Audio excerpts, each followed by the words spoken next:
Buenos días, hermanos. Gracias a Dios que estamos ya muy compenetrados de la gracia de Dios por medio de esta alabanza tan hermosa, tan bella, ¿verdad? Que nos inspira a seguir en el camino de Dios, ¿verdad? Nos inspira a seguir en el conocimiento de Dios, ¿verdad? Y este himno, ¿verdad? De firmes y adelante, huestes de la fe, ¿verdad? Sin temor alguno que Jesús los ve, ¿verdad? Siempre, muy inspirador, ¿verdad? Aquellos antiguos himnos que deberíamos escuchar más seguido, pero bueno, gracias a Dios ahorita lo escuchamos. Llegó el momento, hermanos, de exponer la palabra de Dios y les voy a pedir si me pueden ayudar a abrir sus Biblias en Mateo 13, versículo 33.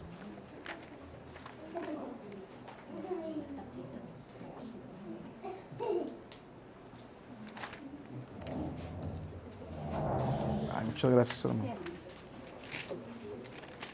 Mateo 13, versículo 33.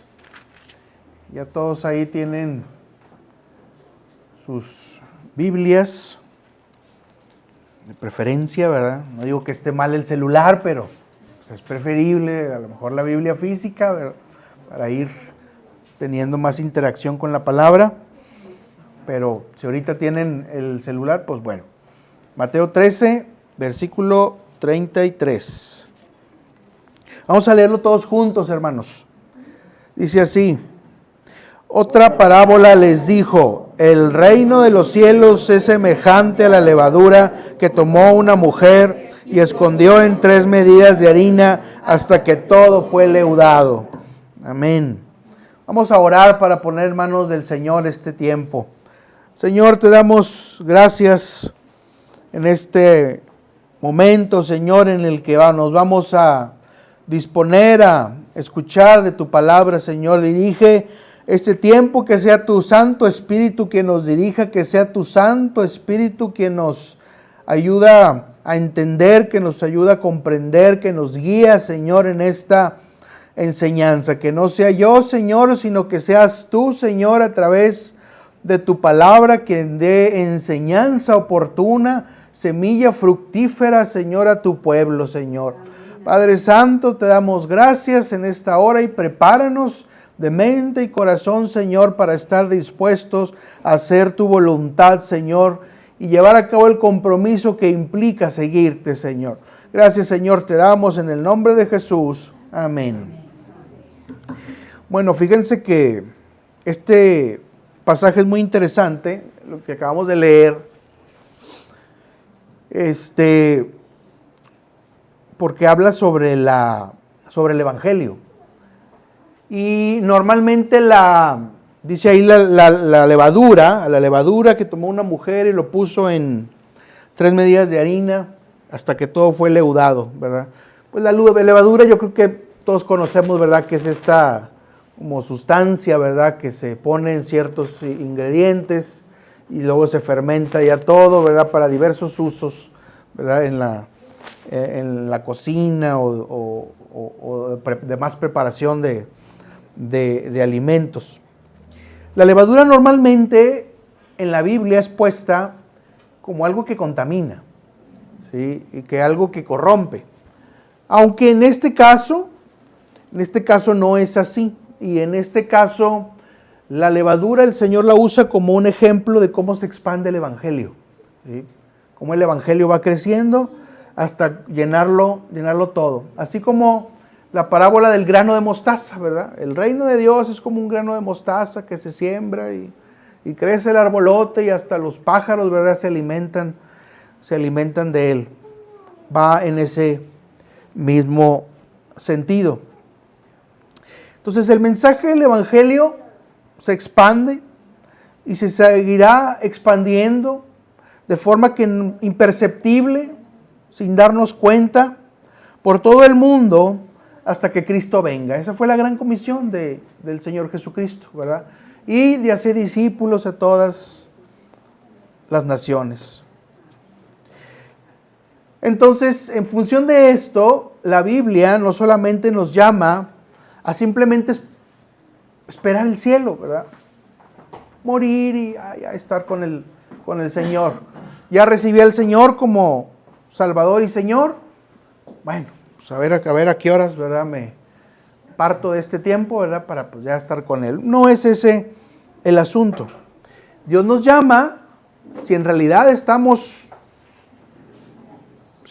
tenemos el Espíritu Santo, si en realidad Cristo es Salvador y Señor de nosotros, Dios espera que colaboremos para traer el reino de Dios aquí y ahora, en este tiempo. Así que la pregunta es, ¿cuál es nuestro papel como iglesia en esta obra? ¿Cuál es tu papel personal en la obra de leudar toda la masa? Que el evangelio crezca y se expanda. Porque somos embajadores de un reino. Si no lo sabíamos, hoy les comento que somos embajadores de un reino. Y somos embajadores de un rey.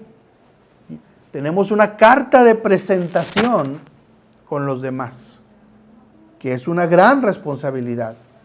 Acompáñenme ahora a 2 de Corintios. 2 de Corintios 5:20.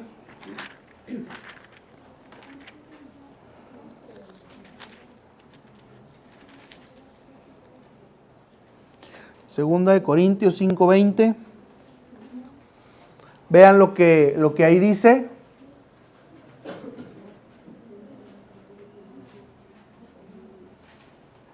Dice, así que somos embajadores en nombre de Cristo, como si Dios rogase por medio de nosotros, os rogamos en nombre de Cristo, reconciliaos con Dios. Ese es el mensaje que vamos llevando como embajadores. Y le decimos a otro con nuestro testimonio, reconcíliate con Dios. Entonces, como embajadores llevamos un mensaje de reconciliación, justicia y verdad. Como embajadores importa cómo hablamos. Como embajadores importa cómo nos conducimos. Como embajadores importa a dónde vamos y qué pensamos de las diversas cosas, ¿verdad?, que hay en el mundo. No vamos a hacer un buen papel como embajadores si no entregamos correctamente el mensaje del rey. Si ese mensaje lo tachamos y le ponemos así una rayita, esto no, esta palabra la suavizo un poquito para que sea más agradable, ¿verdad? Y entonces cuando entregamos un mensaje adulterado, no hacemos un buen papel como embajadores. Y por lo tanto, no colaboramos para traer el reino de Dios. Y por lo tanto, colaboramos más bien para que la iglesia sea un ente paralizado en lugar de una comunidad transformadora.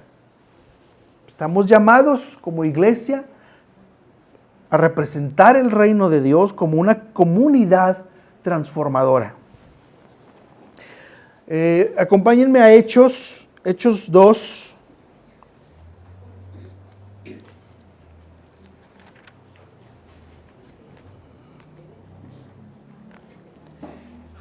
Hechos 2, versículos del 42 al 47. Y vamos a ver allí un ejemplo del proceder de la iglesia primitiva cuando el Señor Jesucristo resucitó y ascendió al cielo. Vemos ahí cuál era la actividad de la iglesia. Hechos 2, 42 al 47. Dice así, sígame con la mirada, hermano. ¿Ya lo tenemos? Amén. Dice, y perseveraban en la doctrina de los apóstoles, en la comunión unos con otros, en el partimiento del pan y en las oraciones. Y sobrevino temor a toda persona, y muchas maravillas y señales eran hechas por los apóstoles. Todos los que habían creído estaban juntos y tenían en común todas las cosas, y vendían sus propiedades y sus bienes y los repartían a todos según la necesidad de cada uno.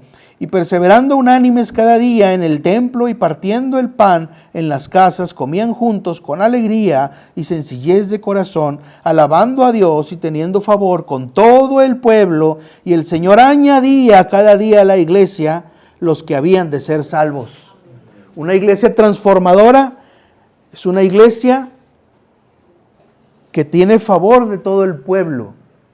Es decir, los demás conocen que ahí hay algo diferente.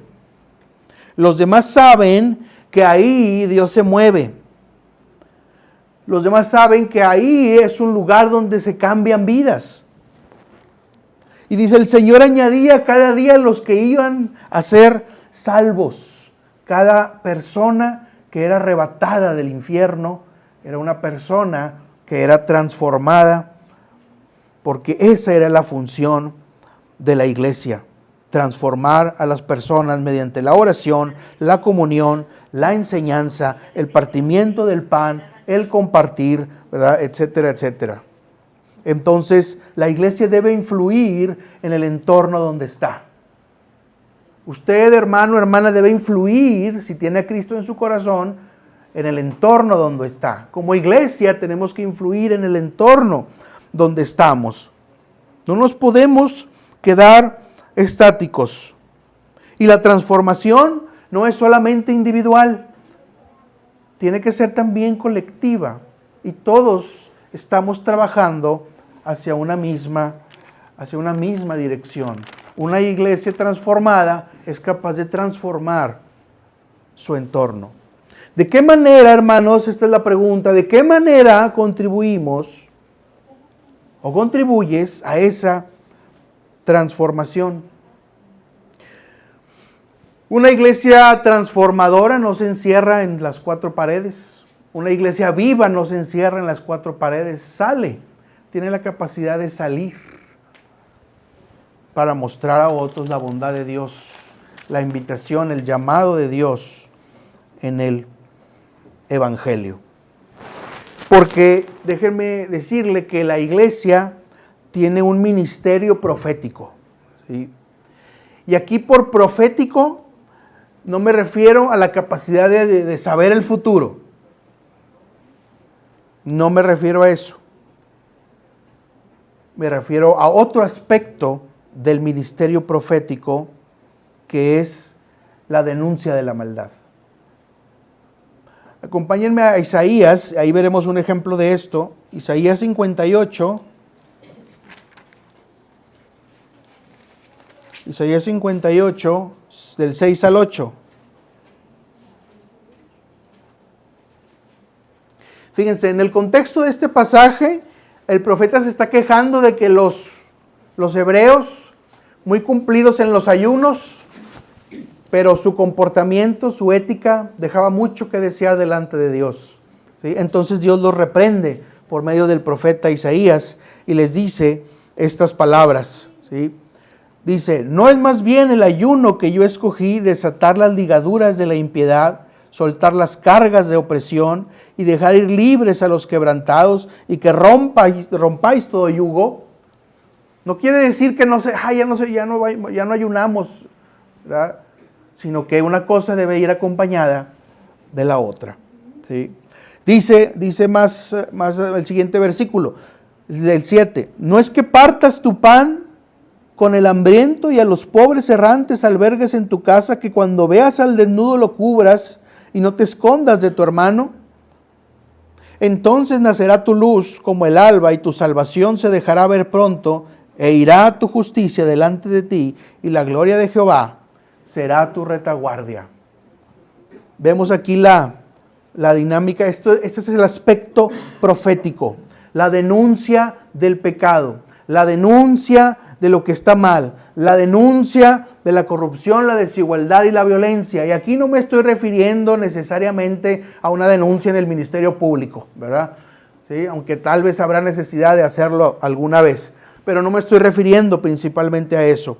Me estoy refiriendo que nuestro medio social se sepa, se exhiba, se dé a conocer aquello que está mal y que no es digno de seguirse, sino digno de desecharse.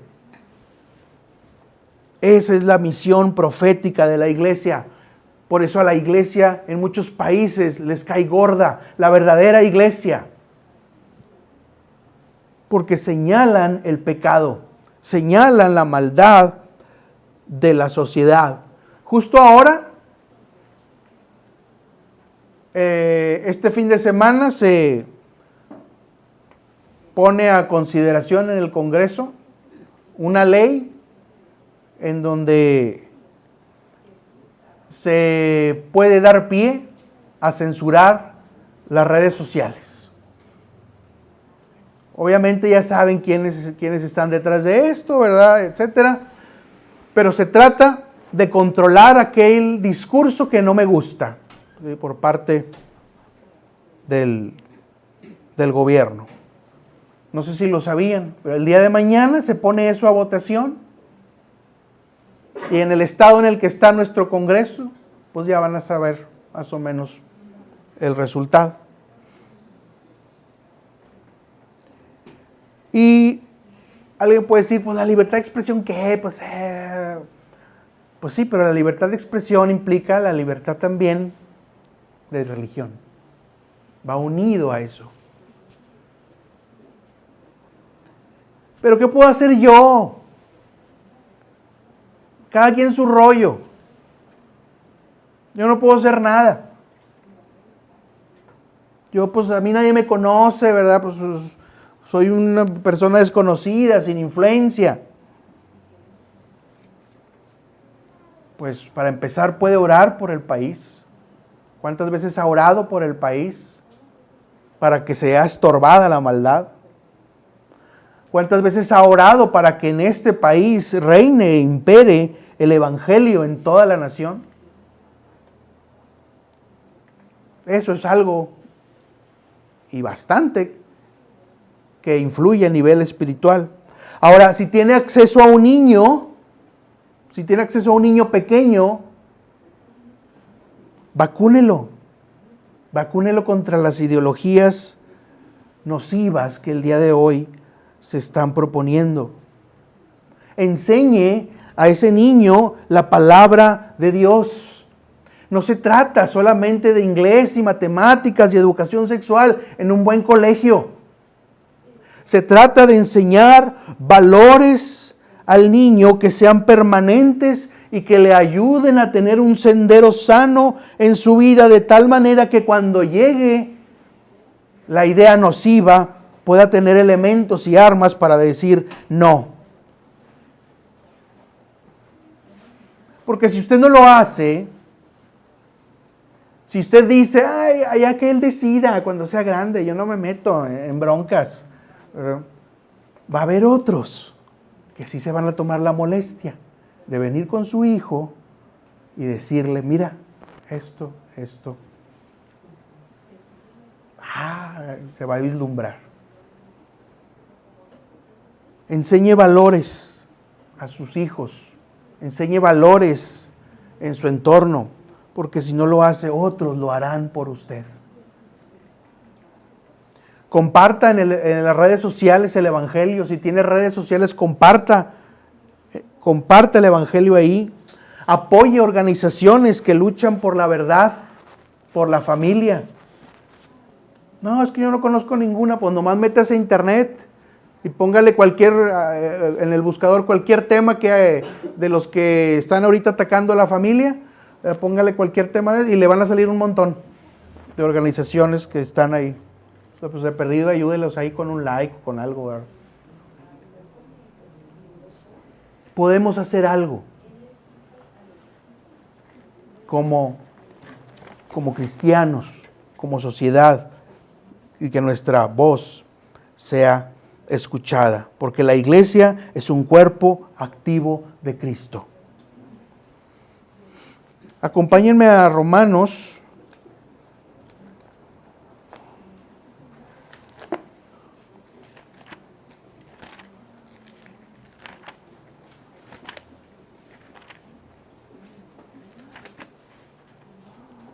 Romanos 12, versículos del 6 al 8.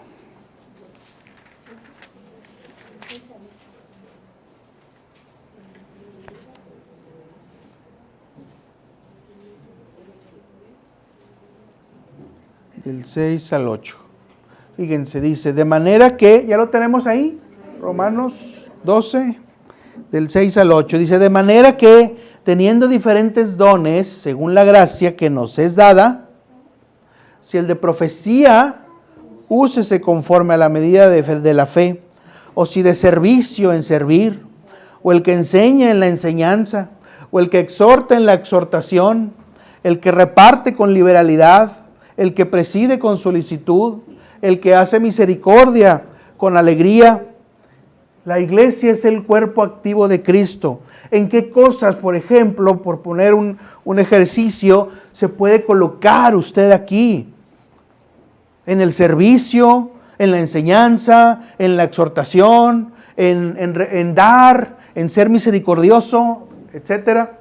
¿En qué usted se puede poner? Pregúntele al Señor, si en oración nunca ha hecho ese ejercicio, pregúntele al Señor, Señor, ¿en qué puedo yo contribuir para construir tu reino de Dios, tu reino aquí en esta tierra?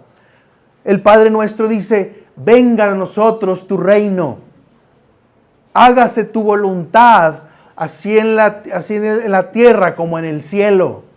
Y la iglesia está para que también en la tierra se haga la voluntad de Dios. ¿Cuál es tu don, hermano? ¿Cuál es tu capacidad? ¿Cuál es tu posición en el cuerpo de Cristo? Construir el reino requiere cooperación y compromiso. Dios no ha rescatado del infierno a personas para que solamente sean espectadores de la película que está pasando enfrente de ellos. Ahí en los seminarios en la teología se habla del síndrome 80-20, ¿verdad? Donde dicen que el 20% de la congregación hace el 80% así del trabajo, ¿verdad? Entonces, pues se habla de esas estadísticas que no son muy buenas. Y es una área de oportunidad para que podamos ver y podamos participar de alguna forma en la construcción del reino de Dios. Tú eres, hermano, hermana, parte activa del reino de Dios y todos tenemos un rol para jugar. Sin embargo, podemos pensar qué hay del futuro para el mundo y para la iglesia. ¿Qué perspectivas tenemos del futuro? ¿Qué va a pasar en el futuro?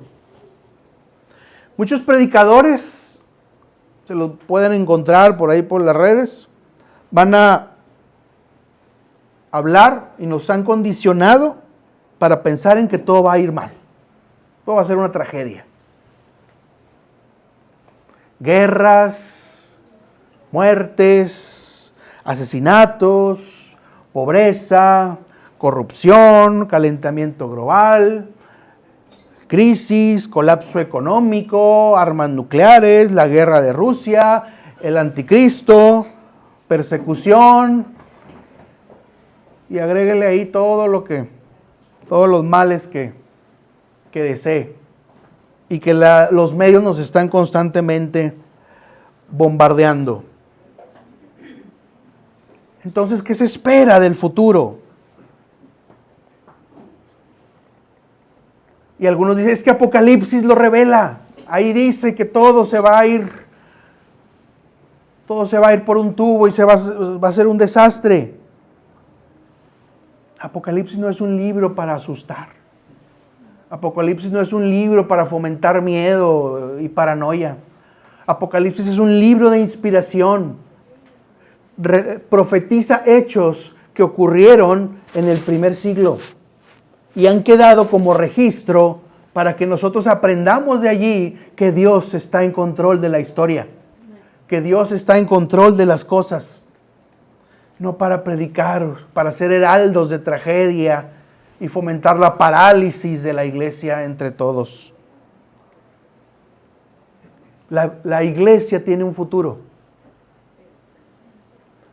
La Biblia guarda para la iglesia un futuro distinto que aquel que a lo mejor podemos pensar por cuestiones de que hemos oído ciertas predicaciones, o vemos demasiado las noticias, o vemos demasiado las películas, o los chismes nos inundan la cabeza. Hay un futuro distinto. Acompáñenme a Isaías 2.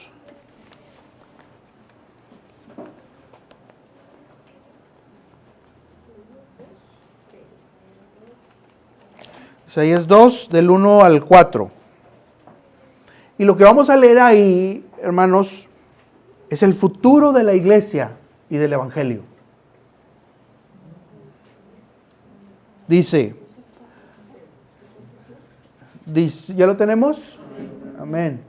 Dice, acontecerá en lo postrero de los tiempos que será confirmado el monte de la casa de Jehová. El monte es un símbolo de la iglesia. Dice, como cabeza de los montes, y será exaltado entre los collados, y correrán a él todas las naciones. Y vendrán muchos pueblos y dirán, venid, subamos al monte de Jehová, a la casa del Dios de Jacob, y nos enseñará sus caminos, y caminaremos por sus sendas, porque de Sión saldrá la ley, y de Jerusalén la palabra de Jehová. Y juzgará entre las naciones, y reprenderá muchos pueblos, y volverán sus espadas en rejas de arado, y sus lanzas en hoces. No alzará espada nación contra nación, y se adestrarán más para la guerra. Alguien puede decir, no, es que eso es cuando Cristo venga. Aquí no se habla de la segunda venida. Aquí se habla de la palabra de Jehová. Se habla de la enseñanza de sus caminos. De eso se está hablando. Y se dicen los postreros tiempos, algo por venir. Que de hecho ya se está cumpliendo. Las buenas noticias no venden. Si prendemos la tele, el radio, ¿verdad? Vamos a oír solamente tragedias porque es lo que vende. En las noticias no se va a enterar de que en la India hay una iglesia de 100,000 miembros convirtiéndose a Cristo, que en China el cristianismo ha crecido enormemente. Eso no vende.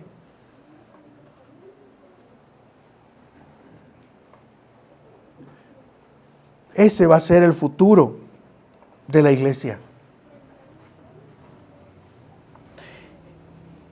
Quiero que leamos unos pasajes, hermano, pero los voy a poner aquí. En este caso no es necesario que lo busquen.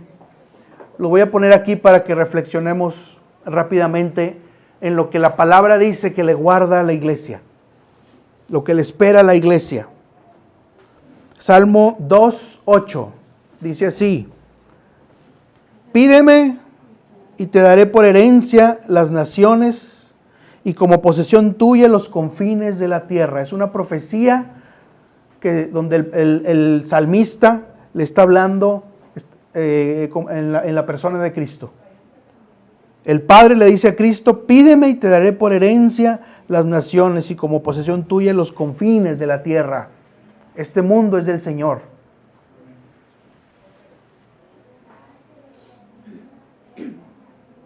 Primera de Corintios 15:25 dice: porque preciso, este no es necesario que lo busquen. Dice, porque preciso es que Él reine. ¿Él quién es? Cristo. Porque preciso es que Él reine hasta que haya puesto a todos sus enemigos debajo de sus pies. El Señor Jesús ahorita reina. Y va a permanecer allí hasta que todos sus enemigos sean puestos debajo de sus pies. Así que el futuro de la iglesia no es tragedia. El futuro de la iglesia no es la persecución del anticristo.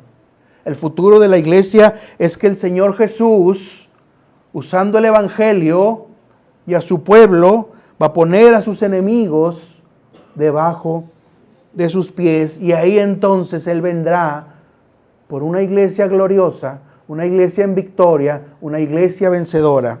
Amén. Salmo 22, 27 y 28. Se acordarán y se volverán a Jehová todos los confines de la tierra, y todas las familias de las naciones adorarán delante de ti, porque de Jehová es el reino, y Él regirá las naciones. También recordemos la promesa que Dios le da a Abraham. Le dice, en ti serán benditas todas las familias de la tierra. Ese es el futuro de la iglesia, un futuro glorioso. El Señor Jesús dijo, sobre esta piedra edificaré mi iglesia, y las puertas del Hades no prevalecerán sobre ella. Y esa frase de las puertas del Hades significa que la iglesia va a saltar al infierno, no que va a sobrevivir ahí como unos cuantos ahí olvidados, escondidos en las cuevas. No, va a saltar las mismas puertas del infierno y va a derribar las puertas del infierno. Por eso ese himno de firmes y adelante dice, tiembla el averno de pavor. ¿Por qué? Porque las huestes de la fe van adelante y su Rey que reina, Jesús, los ve.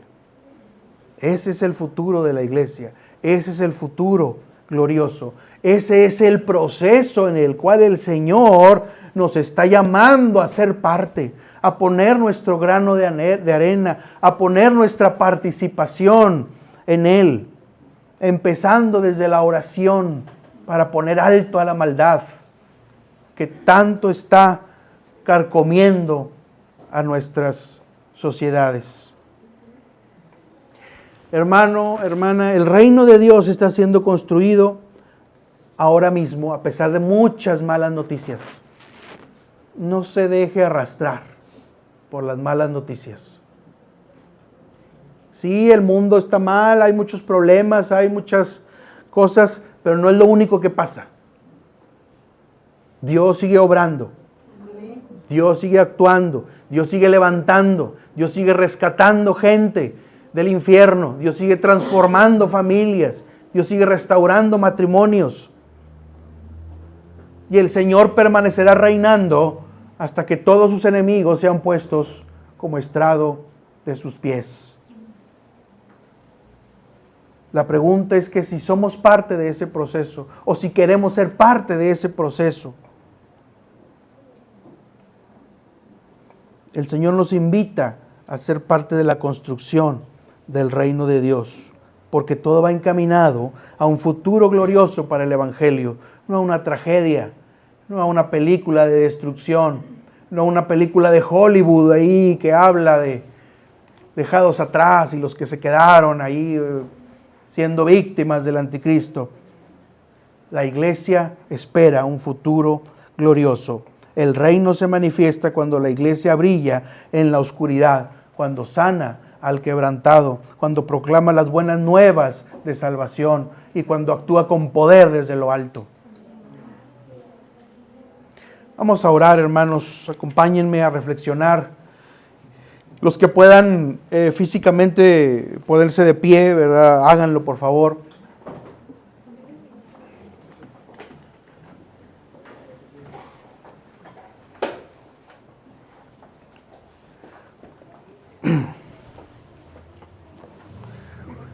Vamos a reflexionar delante de Dios y a tener un compromiso con el Señor, un compromiso personal. El Señor te está llamando, el Señor te llama a que le obedezcas, el Señor te llama a que transformes tu vida, el Señor te llama a que lo proclames, el Señor te llama a que compartas el Evangelio con los demás. Si estás dispuesto a hacer el compromiso, el día de hoy te invito, hermano, hermana, a hablar con el Señor delante de Dios y que nos dé la fuerza y la gracia para cumplir con esa tarea. Amén. Vamos a orar. Señor, te damos gracias en este momento, Señor. Gracias por esta palabra, Señor. Gracias, Señor, por esta enseñanza, Señor, que nos inspira, Señor, a seguir en el camino, a seguir perseverando, Señor, a seguir avanzando, Señor, a pesar de que las cosas, Señor, parecen que se caen a pedazos, Señor. Pero, Padre, tú sigues en control de la historia, Señor. Tú sigues, Señor, en control de todas las circunstancias, Señor, porque tú eres Rey de reyes, Señor, y Señor de señores, Señor. Y estás esperando que todos tus enemigos sean puestos como estrado bajo tus pies, Señor. Padre Santo, Señor, ahora, Señor, te pedimos que nos ayudes, Padre, a hacer este compromiso, Señor, contigo. Hermano, levante sus manos, hermano, si le es posible, y haga ese compromiso y diga: Señor, me comprometo a ser parte activa de la construcción del reino de Dios aquí. No es que dependa de mí, sino que tú quieres, tú nos invitas a que seamos partícipes, Señor, de este propósito que tú tienes, Señor, en este mundo, Padre Santo. Padre Santo, Señor, te rogamos que quites todo lo que nos estorbe, Señor. Que ya sea prejuicios, ya sean ideas preconcebidas, ya sea comodidad, Señor, ya sea algo que nos esté estorbando, Señor, que lo quites. Y Padre, si lo quitas, Señor, hacemos el firme compromiso de declarar el reino de Dios en nuestra vida, en nuestros hijos, en nuestro trabajo, en nuestro entorno, en nuestras redes, en nuestros medios, Señor. Porque todo contribuye, Señor. Todo forma parte de un mismo proceso. Gracias, Señor, te damos, Dios. Gracias, Padre Santo, Señor.